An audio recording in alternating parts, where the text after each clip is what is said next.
Ik vond het goed, maar wetterkoud. En het wetter kwam ik en de wien compleet jest. Ja, en het jestige waar, dat horen we voorlopig ik. Joen en vannacht, we hebben het ook buien, maar kon ze op tonger, maar kon ze op hagel, maar kon ze op wind zitten. Maar toch zal het vannacht ik sta gewoon meer en meer opkleden en meer droeg worden. Nou ja, droege perioden. De temperaturen vannacht zo'n 8 graden, misschien wel 8 of 9 graden op de eilanden. En de wind die zal krachtig of hut wijzen uit het noorden en noordwesten waai, meest noordwest.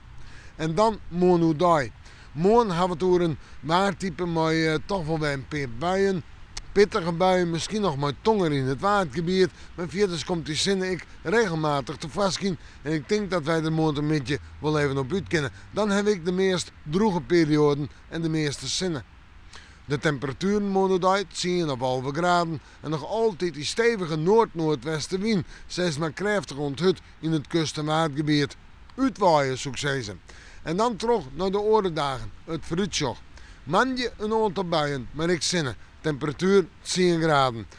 Tiesje, ik dacht juist nog dat het een droege dag worden, maar nu lijkt het ruim te worden. Maar een temperatuur, ik alweer om en bij de 10 graden heen. En maandje komt de zinnen weer om, maar ik de buien en hebben het oors aan 12 graden. En hoe het verder uitpakt, tak een beetje in de eerste koosje, daar had John het oor. We moeten manje maar weer even in het waarsje.